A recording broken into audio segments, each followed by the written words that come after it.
What's the deal? What's the deal? So today, I felt inclined to talk about a few topics in the black community, in the father community, in the men community. So let's get it started. We're gonna first touch on some of the topics in our community.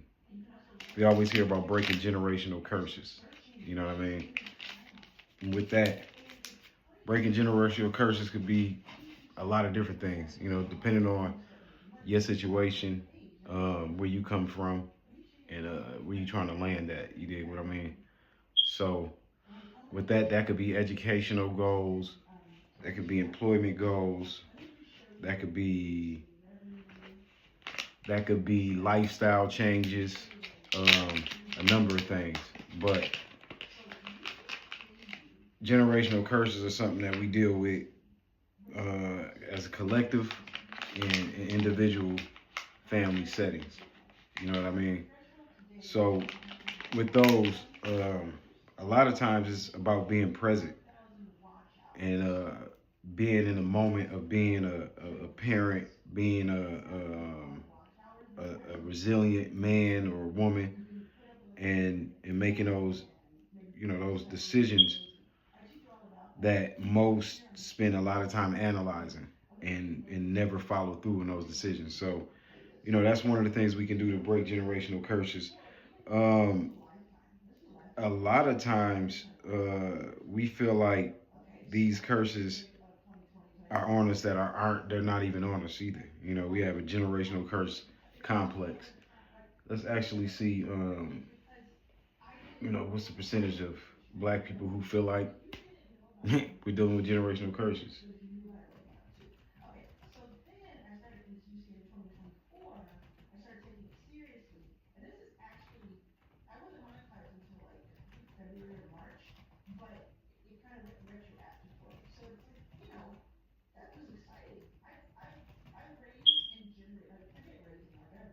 Excuse the typing. I'm not a secretary. You did.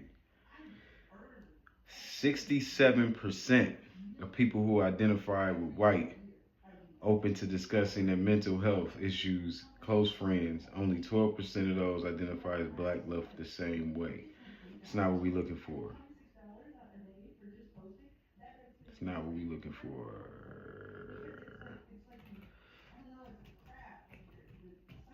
I'll give you all the web page where you can find this. The dehumanization of black patients has created the us versus them mentality where many black people, especially older generations, find more comfort in family curses than medical miracles.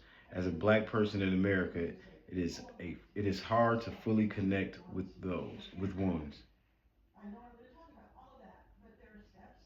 one's what? Generational curses, breaking generational trauma in the black community. This is Thrive Global. Yeah, Thrive Global. That's community.thriveglobal.com. You can check out this quote, this article. Breaking generational trauma in black community. The cycle ends with us. Pretty interesting looking article here. Um, Looks like it touches on a few different points. It doesn't give us a definite um, case study amount of people who have said they're influenced by it, but it's a nice article for you guys to check out. Um, let's look at another one. Forbes has 3 ways intergenerational. Let me see. 3 ways intergenerational trauma still impacts the black community today. So even Forbes thought it was important enough for an article to be written about it. And this article is by Janice Gazem Asir, PhD, senior contributor. Um, Again, she goes into different topics such as self-esteem, health outcomes, and let me look for one more for you. Internalized oppression. I think that's a good one too. So it's not something that we are just, as black people, we're just paranoid and thinking in our minds that, oh, we just, we're going through these generational curses and, it's damning us from every angle. You have to realize you're dealing with a system that is designed for oppression of black people. Um, and when I mean black people, anybody dead in living in society is basically considered black. So if they can indoctrinate you into thinking that you don't have to do certain things or it's harder for you to do certain things because of your skin complexion, they've already gotten you. But aside from that, there are groups of people who aren't black who still have that same traumatic um, processing in their mental psyche. So it probably began as something that was geared toward just black folks, like the Jim Crow laws and things of that nature. But it's overall a system of oppression, indoctrination, and self worth depreciation. So with that in mind, some generational curses are real and some don't exist. Uh, Curses are, what are curses? Let's look up curses because we don't just want to go off of emotions. What is a curse? Curse definition.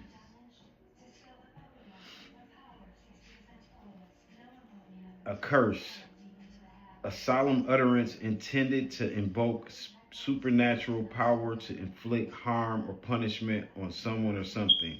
A coarse or blasphemous word or phrase used to express anger or other strong emotion.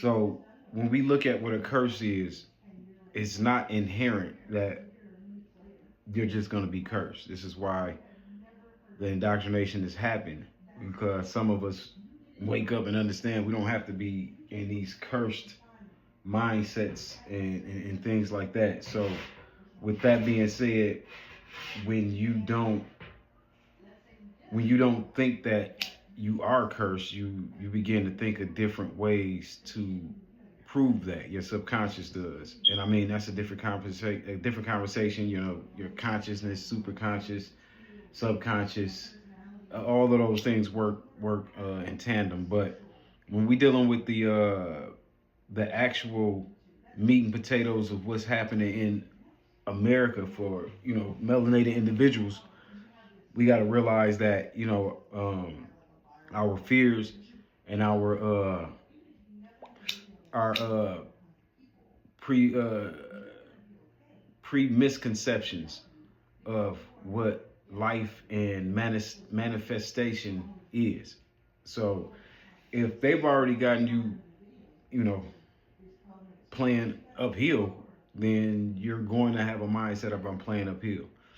It could be the reality, but sometimes to outsmart reality, you have to be outside of reality. So that goes back to that matrix again. So there's plenty of ways that we can combat generational curses, but the biggest thing is to believe that you're not cursed. This is why they put it in the Bible. This is why you know it was placed in there to give you the thought process that, hey, maybe this is something that we are deserving of, and it's not. You know what I mean? So let me grab this charger. We'll keep it moving.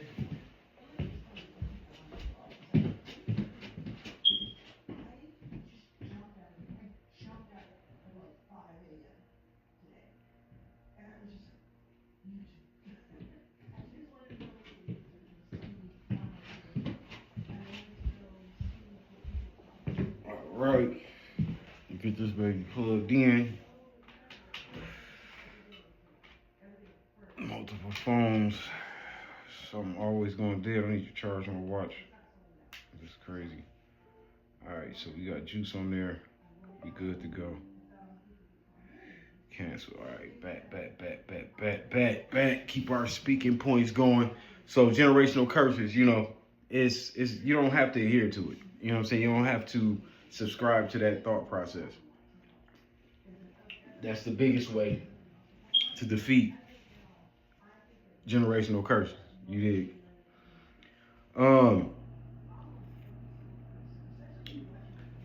How showing up consistently changes your child's future. I'm pretty sure all y'all saw what happened in Chicago.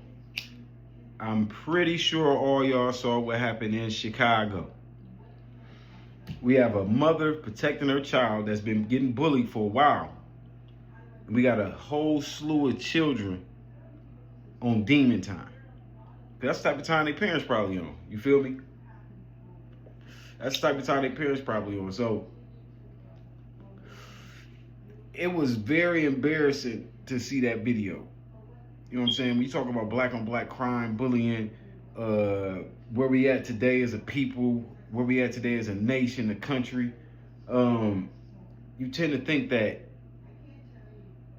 no, we can't be that ignorant. You know what I'm saying? So the level of perpetuation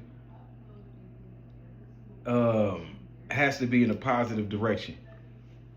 You can't perpetuate negative influence and think that positivity is going to come out of that negative influence. It just don't happen. It won't happen. It will never happen. So consistently showing up will help detour generational curses. Healing from personal trauma so your kids don't inherit it. I say that again. Healing from personal trauma so your children don't have to inherit it. Quit putting your limitations on your kids, man. Stop putting your limitations on your kids. That's some lame ass shit, man. Just because you wasn't good at basketball don't mean little shorty doo-wop ain't gonna be able to, you know, dribble his way out of an issue. You know what I'm saying? Just because you had trouble with calculus don't mean that little Susie May, I mean, she gonna have a problem with functions. It's not like that. Intellect can be developed. I say that again. Intellect can be developed. It's not something that's just inherent. Of course, we have some people that are gifted and born with certain attributes that others aren't born with. You know what I mean? But that don't mean that if you're not born with the highest IQ that you can't develop intellect. As a person, we're gonna talk about, I'm gonna get personal for a minute. As a person who is, I'm ghetto as fuck. You feel me? So I dealt with generational curses. I didn't know what they were. I just dealt with what my environment was presenting me. So until I dug into knowing who I was and seeing what type of IQ I had, which is, it's in like 130 something range, which is just under like, genius.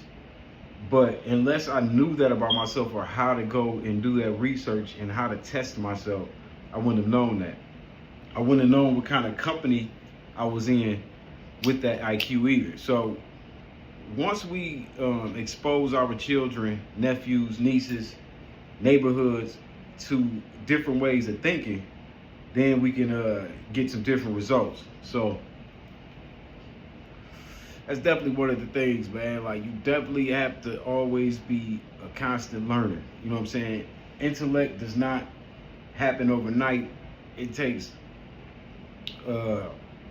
practice.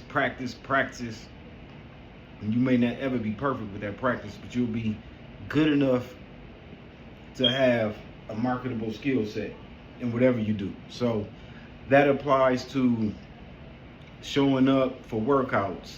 That applies to showing up for work. That applies to showing up for classes and commitments. Those things all parallel with being a good parent. So Fatherhood as an identity versus fatherhood as a responsibility. Did you hear that, fellas? I hear men always talking about, being a father is a thankless job. Being a mother ain't that glamorous either. You know what I'm saying? Like, they make it look good. They get gifts. I know you niggas ain't out here all in your feelings about gifts, right? You know what I'm saying? You make your own gift. Give the gift that keep on giving if you apply life right. But beside that fact though, provide money and being present are two different things. Provide money and being present are two different things.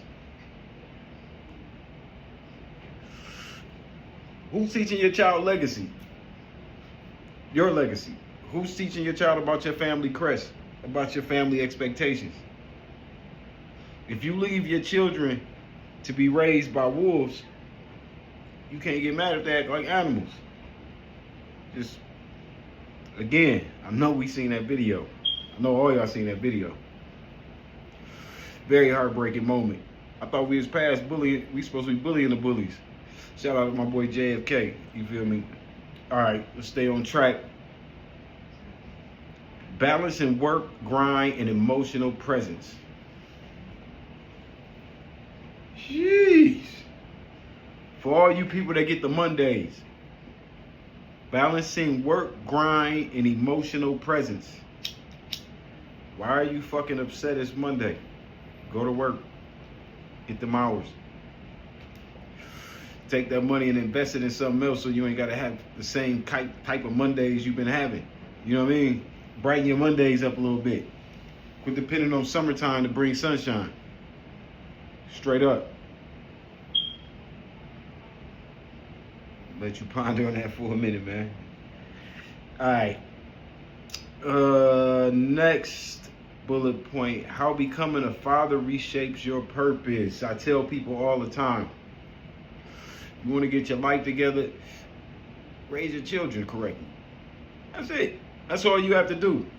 Have real morals and principles you stand on with raising your kids, and your life will start shaping up. It's like you hit the gym, right? And you go crazy for an hour, 2 hours. You know what I'm saying? You don't see instant results, but compounded results over time is worth it. It's definitely worth it. If I can go back 10 years and minus all the compound interest I developed in my life, I would have been at a negative position. I'm way past projection because of the structure that comes with being a parent. Structure that comes with being a parent will structure your life in ways you could not have dreamed of. Why kids value consistency more than perfection. Why do kids value consistency more than perfection? Why do kids value consistency more than perfection? Because I told you, practice don't make perfect. It make you good at something. It make you skilled at something. You're not gonna be perfect. I never seen Michael Jordan have a perfect game, perfect season, perfect career. Never seen Barry Sanders, Emmitt Smith, Tom Brady. Nobody is perfect, but consistency pays off. A child can see when you're consistent. I don't care how old they are. If a child always see you there, they're gonna identify with your presence, your smell, your aura, the way the room shifts when you pull up, all that. You know what I mean? So you gotta be aware of what your presence brings and how to set the tone. Gotta be aware of that. Being a black man in a world that expects you to fail. How society stereotypes black fathers. We get a bad rap, fellas. And that video, that's definitely not the majority of black fathers or mothers.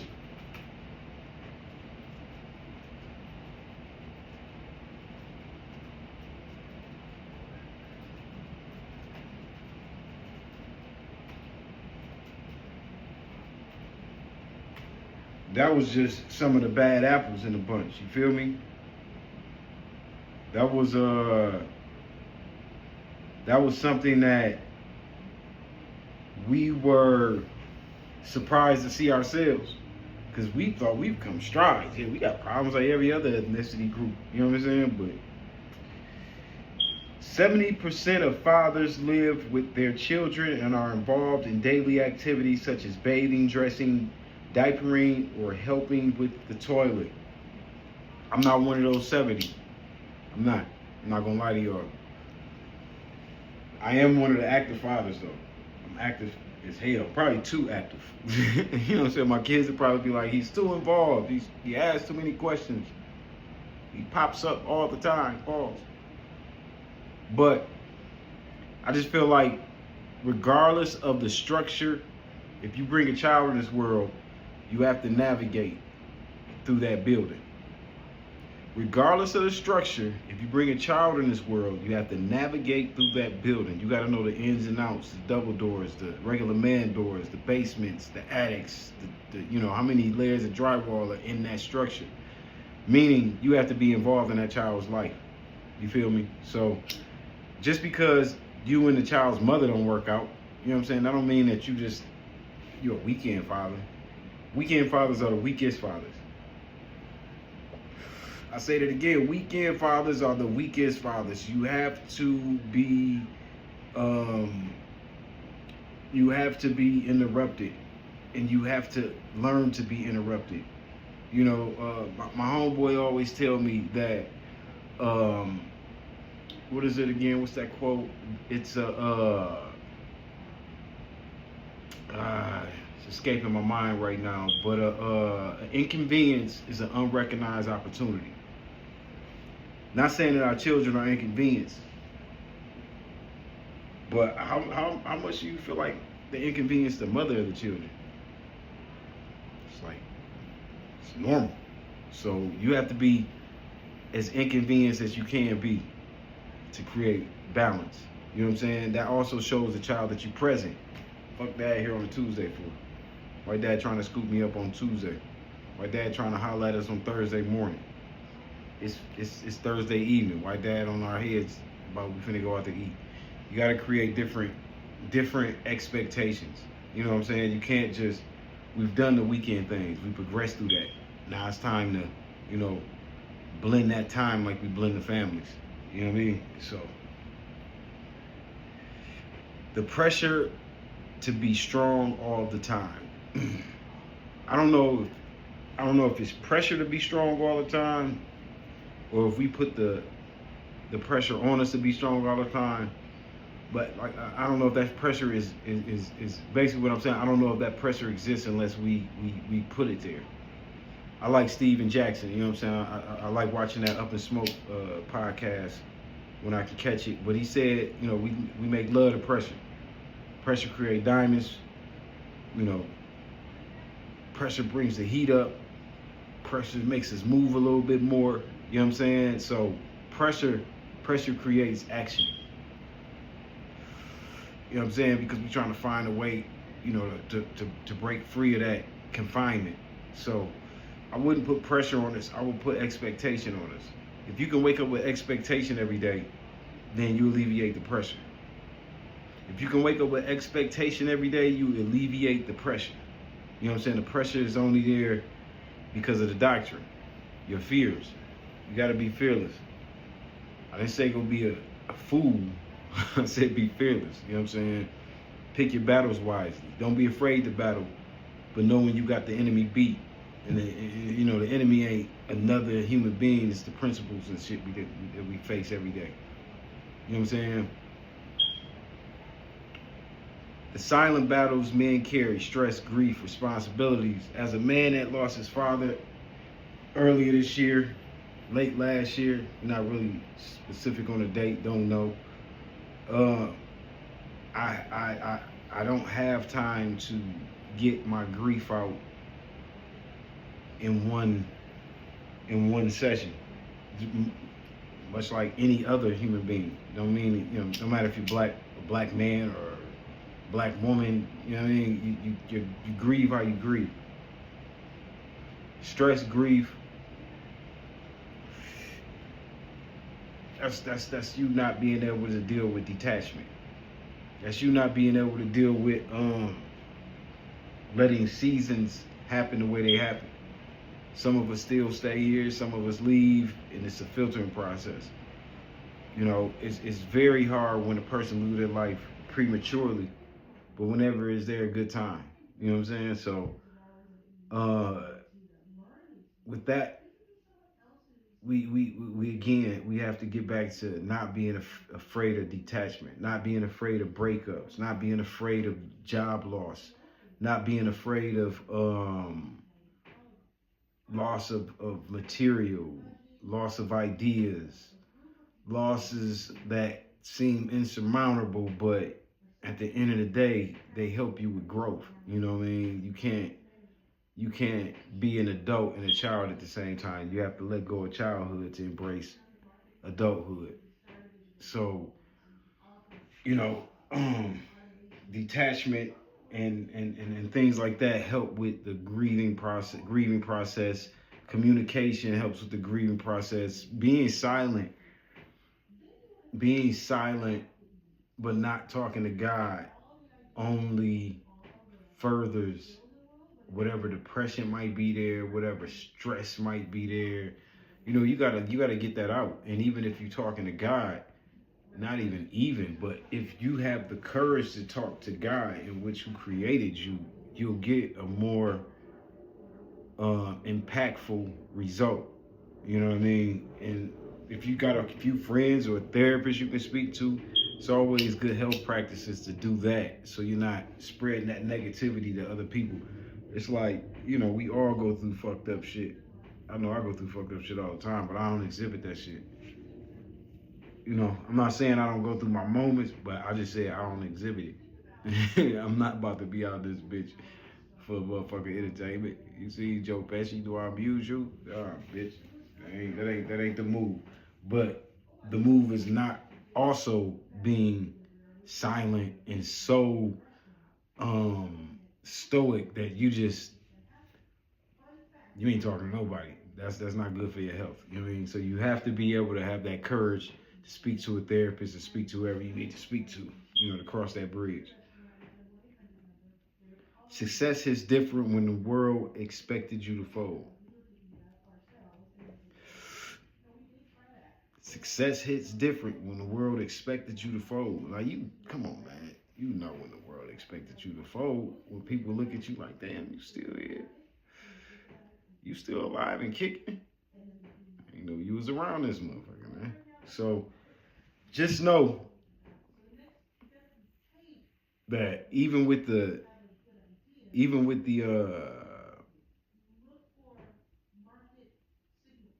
good results you get, you still gonna have some haters. And I don't mean break character. That means stay the same. The key to all this is walking that middle path, man, and staying true to what you are learning about yourself. Co-parenting with maturity. Co-parenting with maturity. Now we going back to them kids in Chicago. It don't look like no co-parenting going on there. The kids ain't scared of either parent. You know what I'm saying?